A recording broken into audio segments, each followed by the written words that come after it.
अब एक अच्छी खबर जो हमारे देश की अर्थव्यवस्था से जुड़ी है, देश की इकोनॉमी को मजबूत करने वाला कदम। आरबीआई का मुनाफा सरकार के लिए किसी तोहफे से कम नहीं है। दरअसल रिजर्व बैंक ऑफ इंडिया ने इस साल केंद्र सरकार को लगभग 2.11 लाख करोड़ रुपए का डिविडेंड देने का ऐलान किया, जो अपने आप में एक रिकॉर्ड है।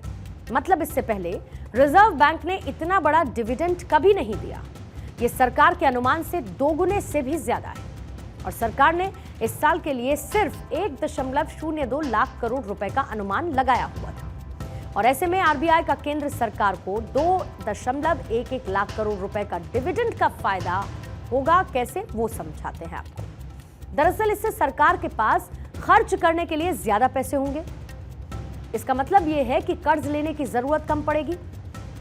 पिछले साल फाइनेंशियल ईयर 2023 में रिजर्व बैंक ने सरकार को 87,416 करोड़ रुपए, उससे पहले साल में 48,000 करोड़ रुपए प्रॉफिट का हिस्सा दिया था, डिविडेंड दिया था। इस साल का डिविडेंड फाइनेंशियल ईयर 2023 के कंपैरिजन में 141% ज्यादा है। आरबीआई के इस फैसले के बाद शेयर बाजार में उछाल देखने को मिल रहा है। सरकारी बॉन्ड की कीमतें बढ़ रही हैं, जिससे उन पर मिलने वाला ब्याज कम हो रहा है।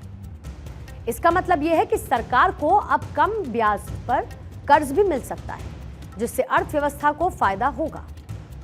सरकार को आरबीआई से मिलने वाला मुनाफा बजट में तय किए गए अनुमान में डबल से भी ज्यादा है।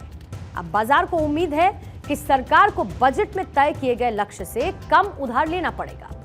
आप सोचिए, जब दुनिया के बड़े बड़े दिग्गज और विकसित देशों के सेंट्रल बैंक्स ने अपना बही खाता माइनस में बंद किया, तो भारतीय रिजर्व बैंक ने यह कमाल कर दिखाया है। दुनिया भर के इकोनॉमिक वर्ल्ड में इस बात की चर्चा तेज हो गई है कि आखिर आरबीआई ने सरकार को उम्मीद से बहुत अधिक डिविडेंड कैसे दे दिया है। दरअसल आरबीआई ने बड़ी ही होशियारी से शेयर बाजार वाला खेल खेला और उससे मोटा मुनाफा भी कमाया। इस मुनाफे का एक हिस्सा सरकार की झोली में डाल दिया। अब आप समझिए कैसे।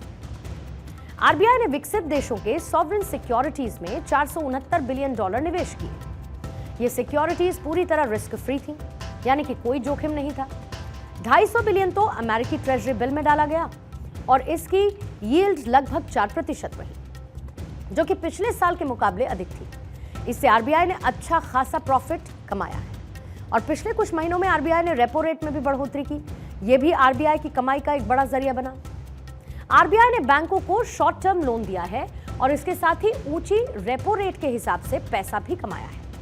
इसके अलावा उन बैंक्स को भी पैसा दिया जो कि लिक्विडिटी की स्कीम से जूझ रहे थे। जाहिर बात है कि इसको एक बड़ी उपलब्धि के तौर पर देखा जा रहा है, जो कि भारत के लिए एक अच्छी खबर भी है।